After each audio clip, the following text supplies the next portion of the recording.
Salut à tous, on se retrouve pour l'épisode 3122 du Zap Image. On commence aujourd'hui en ce mardi 19 novembre avec des anniversaires. On peut voir par exemple que Joey Verman, donc joueur du PSV, il fête aujourd'hui ses 26 ans. Je peux voir également que Emen Kari, joueur du Paris Saint-Germain, il fête aujourd'hui ses 20 ans. Ou par exemple Suso, ailier droit de l'équipe de Séville, il fête aujourd'hui ses 31 ans. Et également Laurent Blanc, ancien joueur ou même entraîneur de l'équipe de France du Paris Saint-Germain, il fête aujourd'hui ses 59 ans. On continue, on va parler maintenant de tout ce qui s'est passé lors de la journée d'hier lundi. On commence tout d'abord avec la Ligue des Nations et l'Espagne qui jouait son dernier match sur cette année 2024 qui a été très bonne bien sûr pour la sélection espagnole vu que l'Euro a été remporté il y a quelques mois.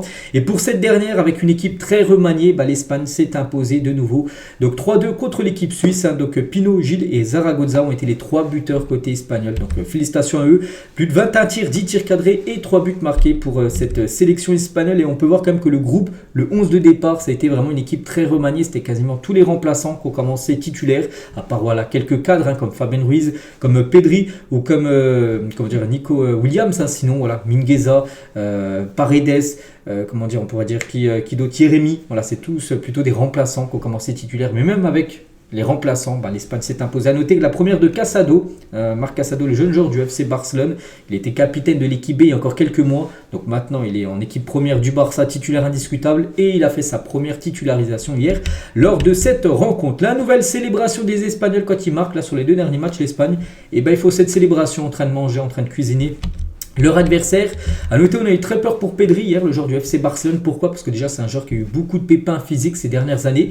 Et quand on voit la semelle qu'il a prise sur son genou, on avait très très peur, surtout qui vraiment s'est mis la main sur son visage. On se disait c'est quoi, c'est ligament croisé, parce que ça peut être ça, quand quelqu'un te met une semelle sur ton genou peut céder.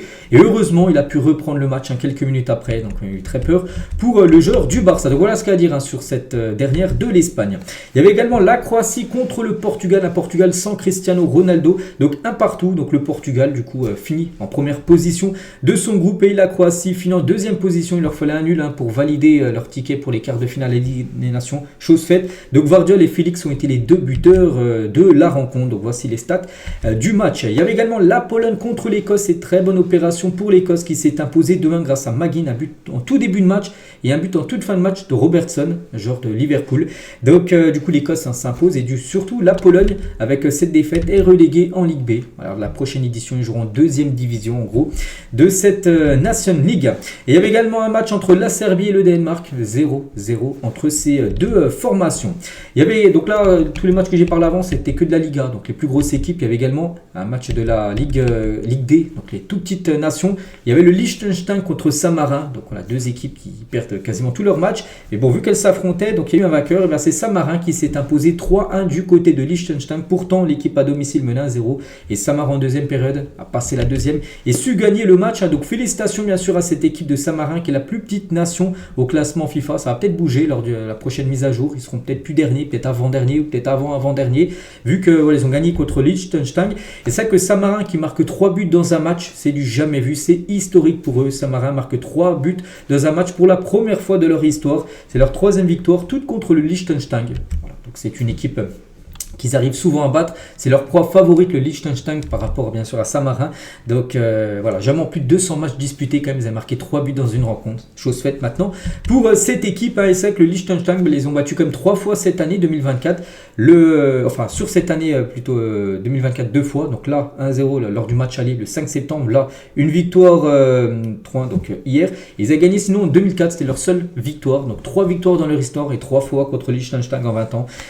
Donc Saint-Marin leur fait mal, et je pense que Liechtenstein va être maintenant dernière nation au classement FIFA, et Saint-Marin va certainement passer devant eux. Et du coup Saint-Marin, les gars, montent en Ligue C. Ils vont affronter Ligue C. À noter en Ligue C, il y a des équipes comme la Suède et tout, donc c'est très compliqué pour eux, mais ils sont promus de leur poule, parce qu'il y a Gibraltar aussi, c'était une poule à 3, et ceux qui finissent en tête et du coup sont promus en Ligue C. Donc du coup le classement, Saint-Marin finit en tête avec 7 points, Gibraltar 6 points, Liechtenstein, les gars, quand même 4 matchs et 0 victoire. Ils ont fait 2 nuls, 2 défaites, donc vraiment très compliqué pour eux. Pourtant ils avaient un groupe totalement à leur portée. Donc voilà ce qu'il va dire sur ce match entre 2 toutes petites équipes. Sinon tous les autres résultats, parce qu'il y a aussi d'autres matchs que j'ai pas parlé, comme le Kosovo qui s'est imposé 1-0 contre la Lituanie, la victoire de la Roumanie 4-1 contre Chypre, la Bulgarie 1-1 contre Le Bélarus, le Luxembourg 2-2 contre l'Irlande. Par exemple, il y a les équipes en vert. Là, on peut voir Kosovo, Roumanie, tout ça, c'est de la Ligue C. C'est par exemple contre ce genre d'équipe-là que va jouer Saint-Marin lors de la prochaine édition de la Nation League. Et du coup, par rapport, nous, à la poule, enfin la Ligue A, les plus grosses équipes, du coup on connaît les 8 qualifiés et du coup on connaît aussi qui est premier, qui est deuxième et du coup donc la France, le Portugal, l'Espagne et l'Allemagne sont les 4 équipes qui ont fini en tête de leur poule, donc elles affronteront bien sûr un deuxième. Donc la France ne peut pas affronter l'Italie, vu que la France a déjà affronté l'Italie en phase de poule. Donc pour la France, ça sera soit les Pays-Bas, soit le Danemark, soit la Croatie. Tirage au sort vendredi. Donc par exemple pour le Portugal, ils ne pourront pas affronter la Croatie. Ça peut être un Portugal-Italie, un Portugal-Pays-Bas ou un Portugal-Danemark. Vous avez compris.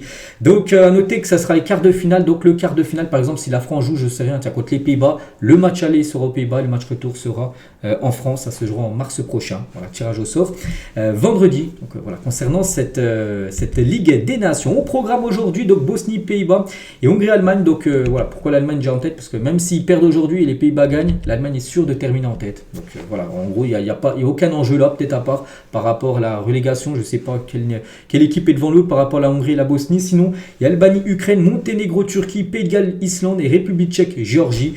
Et également la Slovaquie, Estonie, la Suède de Gyökeres contre l'Azerbaïdjan et Malte, Andorre. Voilà, en Ligue D, dans une autre poule, une autre poule qu'on parlait tout à l'heure de Saint-Marin, il y a aussi une autre poule. Donc voilà le programme aujourd'hui en Europe. On quitte l'Europe, direction le continent africain. Il y avait beaucoup de matchs hier et on commence tout d'abord avec le rouleau compresseur, parce qu'on peut les appeler comme ça parce qu'ils sont très forts actuellement. C'est la sélection marocaine contre le Lesotho. Donc 7-0. Voilà. Que dire de ce match à sens unique, Donc En-Nesyri a été buteur, Saibari a également été buteur, Raimi a inscrit un doublé et triplé de Brahim Diaz, le joueur du Real Madrid. Donc voilà, 23 tirs, 9 tirs cadrés, 7 buts et seulement 2 arrêts du gardien de Lesotho qui a vécu une soirée très compliquée hier du côté du Maroc. Et le Maroc, c'était leur 6e et dernier match de phase de poule. Ils ont joué les qualifications, mais bon, c'était déjà qualifié. Mais même par rapport aux qualifs, ils ont tout gagné. 6 matchs, 6 victoires. C'est la seule équipe à avoir gagné tous ces matchs et 26 buts marqués quand même. Voilà, ça a été 26 buts marqués en 6 matchs, ça a été fou. Donc 18 points sur 18 possibles, donc 26 buts marqués, seulement 2 petits buts concédés. La CAN à la maison, ça risque d'être beau et c'est bien sûr leur objectif, c'est de remporter bien sûr la Coupe d'Afrique des Nations l'année prochaine à domicile pour le Maroc. Et on va parler de Brahim Diaz, parce que Brahim Diaz c'est quand même fou. Donc triplé en 37 minutes de jeu hier pour Brahim Diaz contre le Lesotho. Et sur ses 4 derniers matchs avec le Maroc, il a quand même inscrit 7 buts. Donc là, il a marqué 3 buts hier. Et lors du match contre le Gabon, la victoire 5-1, le premier match de la trêve, il avait marqué 2. Donc il a marqué quand même... ça fait combien 5 buts là sur ces 2 derniers matchs avec la sélection marocaine. Il a une grande forme, Brahim Diaz. C'est dommage juste au Real Madrid, un peu moins de temps de jeu. Et pour moi, il n'est pas plus mauvais que Kylian Mbappé. Il mérite autant que Kylian Mbappé de jouer du côté du Real, voire peut-être plus. Donc voilà, en grande forme, bien sûr. Le joueur Brahim Diaz, donc félicitations à lui, revient là du côté du Real en pleine confiance. Il y avait également un match entre la Tunisie qui s'est incliné 1-0 à domicile contre la Gambie. Très bonne opération pour la Gambie. Donc Sessay, buteur à la 17e minute de jeu. On peut voir les stats de la partie. Et dans l'autre match, dans la même poule que la Tunisie et la Gambie, c'était les Comores qui remportent leur derby face à Madagascar et termine du coup premier de son groupe devant la Tunisie. Félicitations Comores. Donc Bourhan a marqué l'unique but du match côté comorien à la 48e minute de jeu. Et voilà, 0 défaite quand même pour les Comores en 6 matchs de poule, vu que là c'était leur dernier match de qualification. Donc premier du groupe et devant la Tunisie. N'oubliez pas que les Comores c'est un tout petit pays, un petit archipel de 850 000 habitants. Les Comores sont qualifiés pour leur deuxième Coupe d'Afrique des Nations. Et en finissant leader de leur poule devant la Tunisie qui était le grand favori. Bon, la Tunisie aussi qualifiée, mais bon, ils finissent à la deuxième position. Il y avait également le Nigeria qui s'est incliné contre le Rwanda 2-1. Victoire quand même importante bien sûr du Rwanda, mais ça n'a pas suffi pour se qualifier. On peut voir là, le Nigeria, pourtant ils ont plutôt dominé, mais ils ont perdu le match. Bon, ils étaient quand même qualifiés. Bien sûr, le Nigeria, le Rwanda, les gars, même en ayant gagné, ils finissent, ils se qualifient. Ils ne sont pas qualifiés. Les Rwandais n'iront pas au Maroc à cause d'une défaite plus élevée que celle du Bénin durant la confrontation directe. Les deux équipes, vu que là c'était le dernier match, les deux équipes sont à 8 points, mais voilà, par rapport à la confrontation directe, le Bénin avait battu, on va dire, le Rwanda, puis l'autre match, il y a peut-être un match nul, et du coup, c'est le Bénin qui finit, et le Bénin surtout se qualifie, et pas le Rwanda qui finit du coup à la 3e position, un groupe où il y avait le Nigeria et la Libye. Et concernant le Bénin qui a fait 0-0 contre la Libye, et du coup, ils obtiennent leur ticket pour la Coupe d'Afrique des Nations. Il y avait également le Malawi qui bat le Burkina Faso 3-0 hier. Donc belle victoire bien sûr pour cette équipe. Le Ghana, on sait que c'est très compliqué, même avant le match hier. Puis ils ont encore perdu le Ghana. Ils ont perdu 2-1 face au Niger. Il faut quelque chose de nouveau dans cette équipe parce que là, l'équipe est dans le mur et là, elle fonce encore plus dans le mur. Donc pas qualifié, 0 victoire quand même en 6 matchs de qualification à la CAN pour le Ghana. C'est une catastrophe. Pourtant, il y a quand même d'énormes joueurs et voilà, c'est leurs 6 matchs. Là, c'était leur dernier match. Donc 3 défaites, 3 nuls. Ils ont pris seulement 3 points. Voilà, sur 18 possibles, ils sont bien sûr éliminés. Le Ghana, grosse déception parce que quand tu vois quand même les joueurs qu'il y a dans cette équipe, des Kudus, des Partey, des Salisu, des Inaki Williams, et ils n'ont pas réussi à gagner le moindre match en 6 rencontres. Voilà, donc c'est fou. On parle quand même de la deuxième nation comptant le plus de participation à la Coupe d'Afrique des Nations et ils ne seront pas au Maroc l'année prochaine parce qu'ils ne méritent pas leur place, parce qu'ils ont énormément déçu. Donc ouais, il va falloir du renouveau dans cette équipe parce que là, c'est très compliqué. Et concernant, il y a toujours cette équipe du Ghana, d'après Romain Molina, il a dit que certains joueurs du Ghana ont payé afin de garantir leur place au sein de l'équipe. Il y en a qui auraient payé de l'argent pour être sûr d'être dans l'effectif du Ghana. Voilà. Voilà, c'est vrai que je pense qu'il y a beaucoup de choses à changer du côté de cette sélection.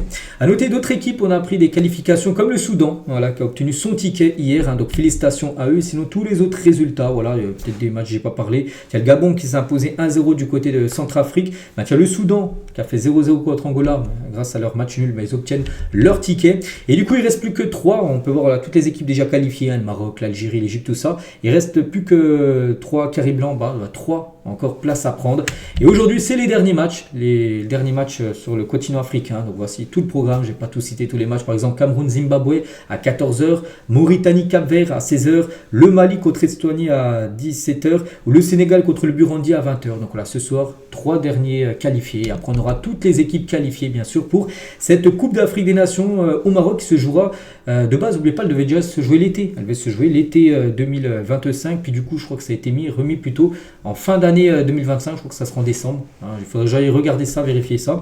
Mais voilà, concernant cette Coupe d'Afrique des Nations. Aujourd'hui, au programme, il y a aussi des matchs pour se qualifier pour la future Coupe du Monde aux États-Unis, Mexique et Canada, donc dans la zone asiatique. Voilà le gros programme. Il y aura un Chine-Japon, aujourd'hui, à 13h. Par exemple, je sais pas, l'Arabie Saoudite ira défier l'équipe de l'Indonésie. Palestine, Corée du Sud ou par exemple, au pif, je sais pas, l'Australie ira défier l'équipe de Bahreïn. Voilà, on parlera de quelques résultats demain. Il y a également dans la nuit, ce soir et dans la nuit prochaine, les derniers matchs aussi de la 12e journée pour se qualifier sur le continent sud-américain. Avec ce soir à 21h heure française. Donc il y aura Bolivie, Paraguay. Puis à minuit ce soir, Colombie, Équateur. 1h du matin, l'Argentine contre le Pérou.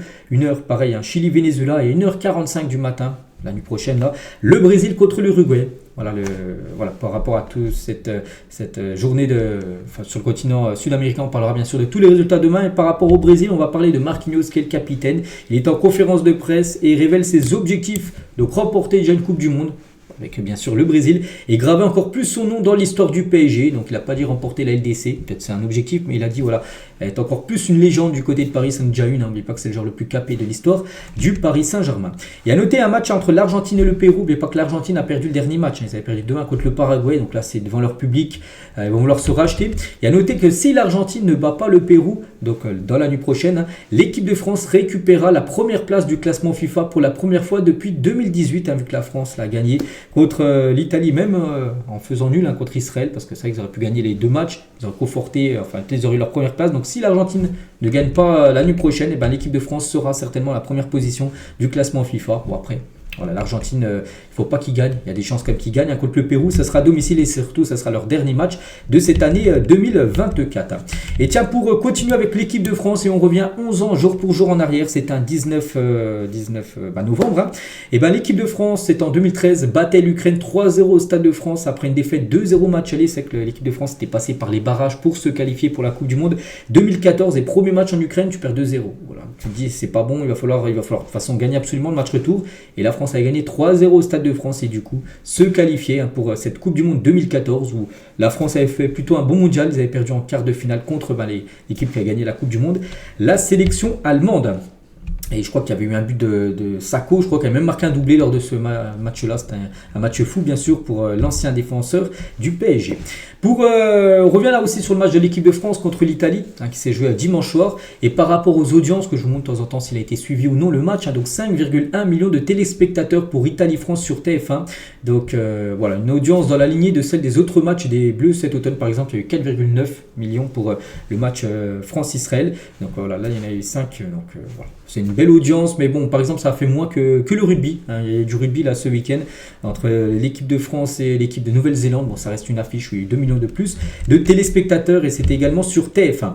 Rabiot, les gars, donc lui, il a choqué la presse italienne. Tuto Sport, Rabiot nous a déclassé. Carrière dello Sport, ils ont mis Rabiot nous réveille. Et la Gazzetta dello Sport le met homme du match avec une note de 7,5 écrit. 2 Heurby a pris note. 2 Heurby, c'est le coach de l'OM, coach de Rabiot.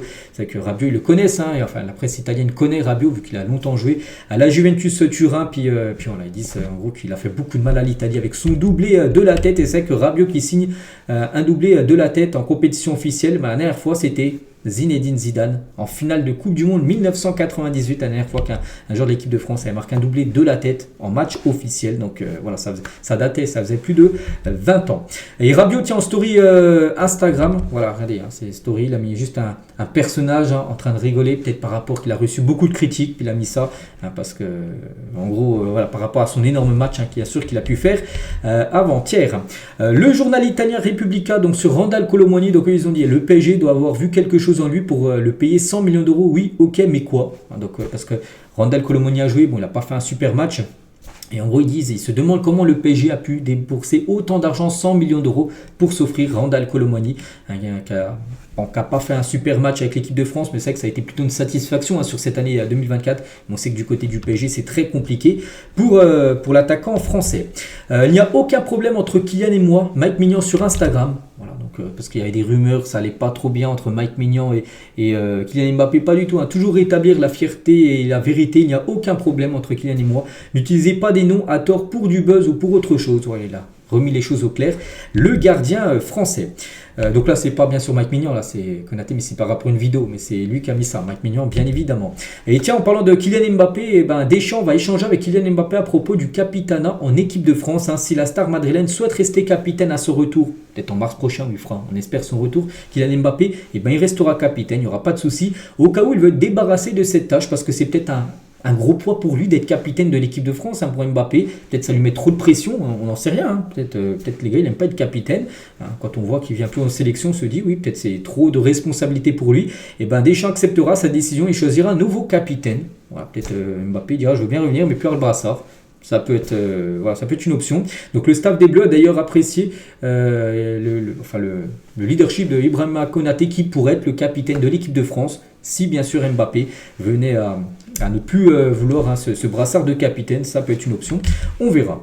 Jérôme Rotten tient sur l'année 2024 des Bleus, donc les résultats ne peuvent pas masquer le néant que l'on a trop vu cette année. Le bilan sur le contenu de nos matchs est largement insuffisant. Donc voilà ce qu'il a dit par rapport au bilan. C'est que le bilan comptable, c'est pas mal avec quand même une demi-finale de l'Euro. Je pense que tout le monde aurait signé avant l'Euro d'atteindre les demi-finales, même si l'objectif bien sûr c'était de gagner l'Euro. Une première place en Ligue des Nations, voilà. Mais c'est que dans les prestations, dans comment joue l'équipe de France, on se souvient l'Euro, les gars, c'était le néant total. L'équipe de France a été sauvée beaucoup de fois par des contre son camp des adversaires. Il se passait pas grand chose. Et voilà, donc c'est vrai qu'on est un peu mitigé quand même sur cette équipe de France. Moi je le répète, la France va droit dans le mur avec Didier Deschamps. Je pense qu'il faut un renouveau. C'est pas parce que l'équipe de France a gagné la 3 que ça y est, on a tout oublié. Non, on n'a pas oublié comment joue l'équipe de France quand même depuis quelques temps. Et Roten aussi regrette l'ambiance en France pour la sélection. Il fait une comparaison avec le rugby. J'étais au Stade de France pour le France-Nouvelle-Zélande qui a eu au rugby. C'était samedi soir, c'était fantastique. La Marseillaise reprise par 90 000 personnes. Je n'ai jamais vu ça dans le foot. Voilà ce qu'il a pu dire. Et par rapport à la Marseillaise, voilà, c'est l'hymne bien sûr de la France qui a été sifflé en Italie, mais quand ça c'est en France, on sait que du côté du rugby par exemple, parce que je regarde de temps en temps le rugby, je préfère même plus maintenant regarder même les matchs de France du rugby que l'équipe de France de foot. Bref, ils chantent tous et on sait que des fois, du côté de l'équipe de France, les footballeurs ne chantent pas tous la Marseillaise. Ben, il a réagi à ça, bien sûr, Michel Platini, donc c'était il y a quelques années qu'il avait dit ça. Il a dit je ne chantais pas. Donc lui aussi, il chantait pas la Marseillaise quand il était du côté des Bleus. Il a dit personne ne la chantait à mon époque, quand il était footballeur en équipe de France. C'était surtout les rugbyman qui chantaient. Je ne la chantais pas parce que c'est un hymne de guerre, alors que j'ai toujours pensé que j'allais jouer au football. Mais mon cas n'a jamais posé problème. S'ils étaient blancs et qu'ils ne chantaient pas, ça ne posait pas de problème. S'ils étaient un peu de couleur et qu'ils ne chantaient pas, c'est un problème, c'est honteux bien sûr. Les paroles sont un peu violentes. Pour un footballeur, moi je la connaissais, mais j'allais faire un match de football et la Marseillaise a toujours représenté pour moi des mots guerriers. Le mec en face voulait juste me prendre le ballon, je ne pouvais pas dire on va égorger. Si l'hymne était un hymne à l'amour, je l'aurais certainement chanté. Ce n'est pas parce que tu ne chantes pas la Marseillaise que tu te ne sens pas profondément français. Voilà, en gros, ce qu'il avait dit Michel Platini, parce qu'à son époque aussi, personne ne la chantait, l'hymne, la Marseillaise en gros, parce qu'en gros, c'est vrai que si vous regardez les paroles de l'hymne de la France, c'est par rapport à la guerre. Voilà ce qu'il a pu dire Platini. Donc, voilà, chacun bien sûr a son point de vue par rapport à ça. Toute autre chose les gars, on va parler d'un club, Tottenham. Voilà, donc Tottenham change son logo. Voilà, après le changement de logo de l'Ajax, ils ont changé de logo, j'avais montré, je crois que c'était hier ou avant-hier. Et ben c'est Tottenham, donc la seule modification est la suppression du texte incurvé sous le coq. Voilà, c'est le même logo là, c'est juste Tottenham Hotspur qui a enlevé. Voilà, maintenant c'est à droite. Le coq là avec le ballon, c'est ça maintenant le logo de Tottenham. Et ils ont dit nous avons supprimé le texte incurvé sous le coq, cela nous permet d'accroître son envergure dans différents environnements et de nous démarquer en tant que véritable icône du club. Voilà, parce que du coup l'icône sera plus grand, le coq et le ballon sera plus grand que quand il y avait le texte en dessous, il était plus petit. Voilà. En gros, changement du côté de Tottenham.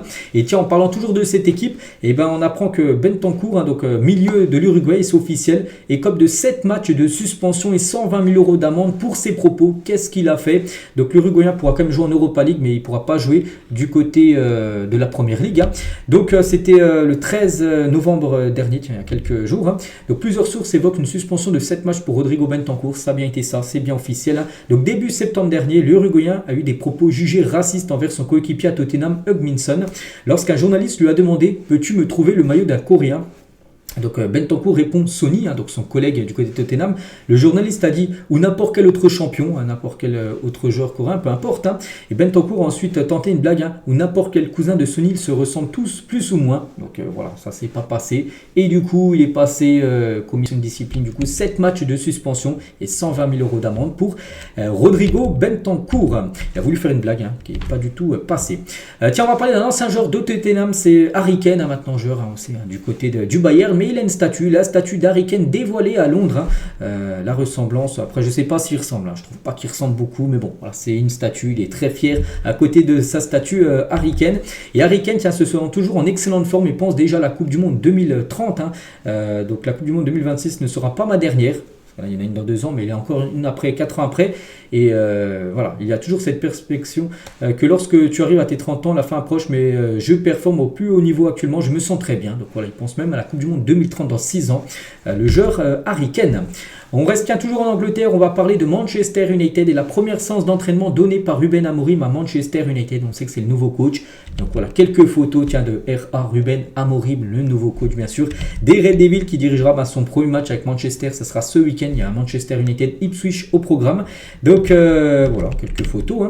Et à noter que Rashford est très content, donc apprécié l'entraînement mené par son nouveau coach. Top session aujourd'hui, donc en gros top entraînement aujourd'hui avec le nouveau coach. Peut-être qu'il n'aimait pas avec l'ancien coach Erik ten Hag.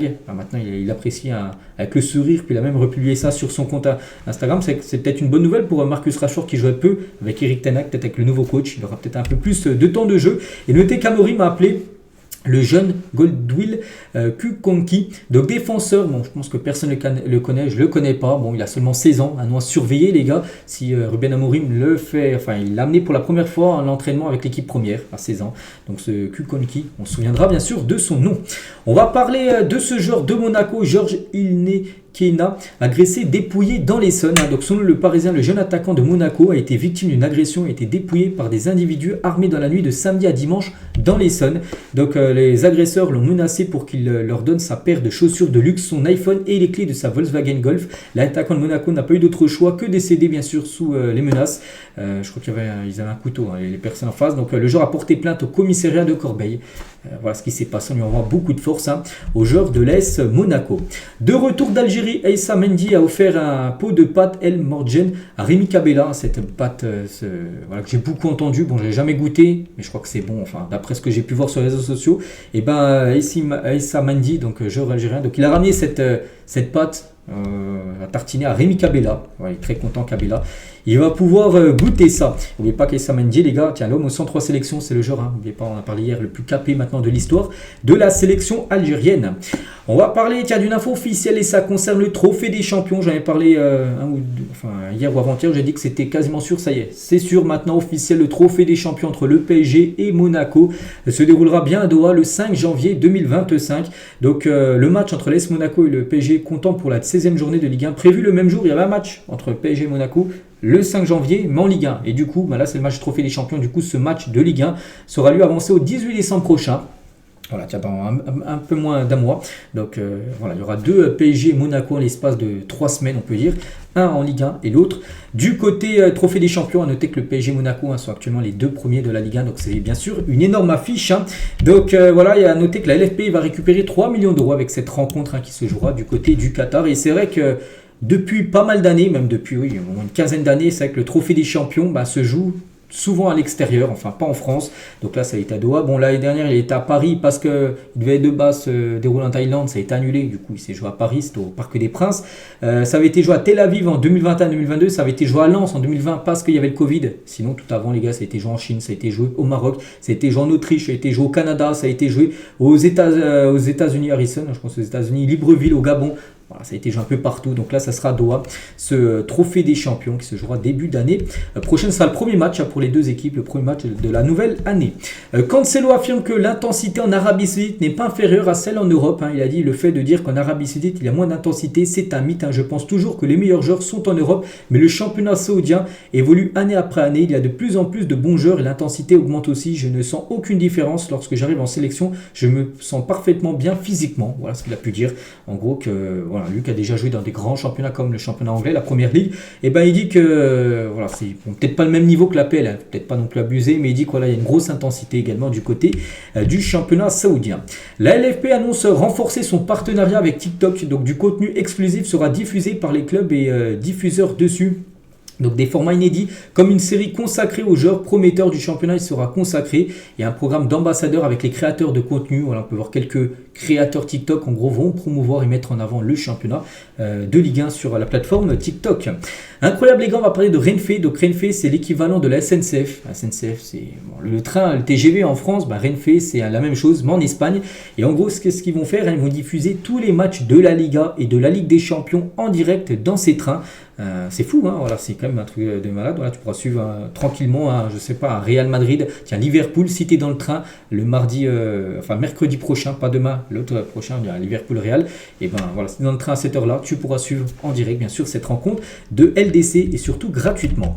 On prend la direction du continent africain parce qu'hier, on a pu voir les 5 à chaque fois finalistes, parce que de base, il y avait à chaque fois 10 noms. Et là, ça a été réduit à 5 joueurs. Donc, par exemple, là, c'est par rapport au Ballon d'Or africain. On avait le choix entre 10 joueurs et du coup, ça a été réduit à 5 joueurs. Et les joueurs nommés pour le prix du meilleur joueur africain de l'année. Donc, du coup, entre Adingra, Guirassy, Hakimi, Ronwen Williams, un gardien, et Lookman, donc un des 5 sera le Ballon d'Or africain. Il succédera à Victor Osimhen qui l'avait remporté l'année dernière. Donc, voilà, ça peut être peut-être Hakimi, les gars, qui pourraient remporter ce prix. Donc, moi, je partirais toujours sur. C'est vrai que ça peut être lui, c'est vrai qu'il y en a. Ça peut être un peu tout le monde, mais c'est Guirassy, Lookman, je pense que ça va se jouer entre les deux. Après, il y a le gardien, après, il pourra peut-être remporter le prix du meilleur gardien. Hakimi en tant que défenseur droit, je pense que c'est juste. Je pense que ça va se jouer. Il y a Adingra, c'est vrai qu'il a gagné quand même la CAN sur cette année 2024. Je pense que ça va comme se jouer entre Guirassy et Lookman, ce ballon d'or africain. Concernant le meilleur jeune joueur, le ballon d'or, on va dire africain, junior, on a le choix entre Konaté, Diakité, Minte, Ben Segour et Lamine Camara, qui est un joueur également de l'AS Monaco. Concernant les 5 nommés pour le titre du meilleur gardien, donc là William, tiens qu'on parlait, le gardien sud-africain, il y a de fortes chances que ça soit lui qui remporte ce prix. À noter qu'il y a aussi André Onana, le gardien de Manchester United, qui est présent parmi les meilleurs coachs. On peut voir les coachs, le coach de la RDC et Mers Faye, bien sûr le coach de la Côte d'Ivoire qui est pour moi le grand favori. Il est arrivé en place, n'oubliez pas, parce que la CAN compte, la CAN remportée en tout début d'année où la Côte d'Ivoire était quasiment éliminée, puis ils étaient passés par les... non, pas par les barrages, mais le dernier match, ils avaient réussi à se qualifier par rapport au meilleur troisième, puis après ils avaient tout gagné. Je pense qu'Emers Faé, bien sûr, sera le vainqueur. Par rapport au meilleur club du côté du continent africain, donc Al Ahly, les grands favoris qui ont remporté la dernière Ligue des champions africaine, c'est souvent eux qui remportent ce prix du meilleur club du côté du continent africain, donc ils sont bien sûr parmi les 5. Et par rapport à la meilleure nation de l'année 2024, donc il y a la RDC, il y a le Nigeria, la Côte d'Ivoire, l'Afrique du Sud et l'équipe du Soudan. Donc là, je partirai sur aussi la Côte d'Ivoire qui a remporté, bien sûr, la Coupe d'Afrique des Nations. Le coup de gueule d'Alexandre Mendy contre les supporters qui vendent leurs maillots obtenus après les matchs. Les maillots, nous les payons, on les offre, vous les vendez, plus aucun ne sera donné. Merci, parce que son maillot, donc lui joue à Caen, c'est en plus le meilleur buteur de l'histoire de Caen, donc il a offert son maillot à un supporter à la fin du match. Et quelques jours après, il a pu voir son maillot sur le site Le Bon Coin, maillot porté par Mendy lors d'un match de Caen, autographe collector. Il l'a mis à 300 €. Voilà, celui qui a reçu le maillot, il a dit. Voilà. Donc du coup, maintenant, on ne donnera plus de maillot. Parce que si c'est pour... quand on le donne, c'est pour... que le gars, il le garde. C'est pour le revendre juste après. Ça se fait pas. Donc voilà, pour Mendy, c'est non. Gonzalo Ramos et Lucas Hernandez vont reprendre l'entraînement collectif cette semaine. Donc les deux joueurs pourront revenir dans le groupe du PSG, soit contre le Bayern. Tiens, le 26, n'oubliez pas. On est le 19 dans la semaine prochaine, dans 7 jours, mardi prochain, le Bayern reçoit le PSG. Dans une semaine jour pour jour. Soit ils reviendront là pour ce match-là, ou soit ils reviendront 4 jours après, le match contre Nantes, qui sera 4 jours après. N'oubliez pas que le PSG joue, tiens, vendredi, là, dans quelques jours, contre l'équipe de Toulouse, au Parc des Princes, en Ligue 1. Le Galatasaray ne veut pas d'un retour de Wilfried Zaha. Le club turc ne compte pas rapatrier l'Ivoirien, qui est vu comme un élément perturbateur lorsqu'il ne joue pas. Voilà, c'est très compliqué. Galatasaray, ils n'en veulent pas. Lyon, les gars, ils jouent très peu du côté de l'Olympique Lyonnais. C'est dommage quand je pense aux joueurs qu'il était à Crystal Palace il y a encore quelques années et maintenant voilà, que personne n'en veut. C'est quand même fou pour Wilfried Zaha. Et du côté, tiens, toujours du Galatasaray, il y a Victor Osimhen qui est prêté par Naples, mais 75 millions d'euros. C'est à ce montant-là que descendra la clause libératoire de Victor Osimhen l'été prochain. Donc le Nigérian de la clause était encore à 130 millions d'euros. Il y a quelques mois, deviendra alors accessible à un prix très intéressant pour de nombreux clubs. C'est que voilà, c'était 130 encore l'été dernier, on se souvient, le PSG avait essayé, il a dit 130 c'est trop cher, et ben il va coûter moitié prix, enfin un peu plus de moitié prix, mais bon, voilà, il va coûter beaucoup moins cher qu'il y a encore quelques mois.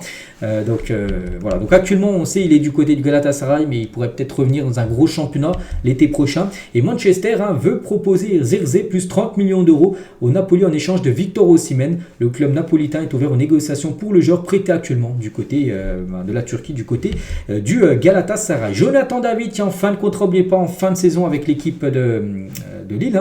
Et rêve de jouer pour le Barça, c'est son club de cœur. Il a dit, le Barça a toujours été l'équipe que j'ai toujours soutenue depuis tout petit. Quand on grandit, en supportant une équipe, c'est un rêve de jouer pour eux un jour. Voilà, donc là, il ouvre totalement les portes, bien sûr, une arrivée du côté du Barça. Ça peut être une belle opportunité pour le Barça parce que déjà, c'est un joueur qui est gratuit. On sait que du côté du Barça, on flaire bien sûr les joueurs souvent en fin de contrat. Il est jeune, il est numéro 9. Bon, c'est vrai que tu as Lewandowski, mais ça pourrait ramener une grosse concurrence à Lewandowski. Surtout, il est beaucoup plus jeune que Lewandowski. Je crois qu'il a 24 ou 25 ans. Lewandowski a 34 ans. Il est 10 ans plus jeune que Lewandowski. Ça peut être l'attaquant futur du Barça. En plus, il ouvre les portes, il a envie de jouer pour le Barça. Voilà, ça peut être vraiment une très belle recrue pour le FC Barcelone. Et actuellement, il est à Lille, mais bon, on sait qu'il quittera Lille en fin de saison. Et tiens, en parlant du LOSC, officiel, le DJ Martin Solveig fera un show après le match Lille-Rennes pour les 80 ans du club lillois. Près d'une centaine d'anciens du club ont confirmé leur présence pour ce match, ce que sera un anniversaire symbolique, les 80 ans de Lille. Donc il y aura ce DJ qui fera un petit show, on va dire, à la mi-temps de la rencontre. Oui, ce sera après le match, ça ne sera pas à la mi-temps. Et toujours, tiens, du côté de Lille, le LOSC ne déçoit jamais quand il s'agit de gardiens. Cette photo géniale mélangeant plusieurs générations à ce poste. Donc Wimbe, Landreau, Inyama, Macmillan et Chevalier. En gros, voilà, peut-être des anciens gardiens. Et là, la nouvelle génération, bien sûr, avec Chevalier et Macmillan, qui était un très bon gardien pour quelques années. Enfin, il est toujours très bon gardien, mais on sait qu'il est parti à l'AC Milan depuis quelques temps. Milan Skriniar a donné son feu vert à la Juventus Turin. Le joueur est d'accord pour être transféré dans le club italien qui en a fait sa priorité parce qu'à la Juve, il y a Bremer qui est blessé, ligament croisé. Il cherche son remplaçant et mise sur Milan Skriniar qui pourrait du coup retourner en Italie, lui qui joue encore à l'Inter il y a quelques temps. Ousmane Dembélé planifie déjà sa fin de carrière. Je veux prendre ma retraite à 34 ans. Actuellement, il a 27 ans. Et ensuite, je veux me lancer dans l'immobilier, investir en France et en Afrique. Voilà son projet. Donc déjà 34 ans, il arrêtera, enfin c'est ce qu'il a dit, il arrêtera sa carrière et après il fera autre chose. Ronaldo, donc Ronaldo, le Brésilien, futur président de la fédération brésilienne, peut-être, parce que Ronaldo ambitionne de devenir le président de la Fédé brésilienne de football. Il veut aussi recruter Pep Guardiola comme sélectionneur. N'oubliez pas que les deux ont joué ensemble à l'époque du côté du Barça. Guardiola avec Ronaldo, et voilà, Ronaldo aimerait être président du Brésil et amener Pep Guardiola du côté du banc bien sûr de la sélection brésilienne, mais pas que le poste de président de la fédération brésilienne sera vacant en mars 2026.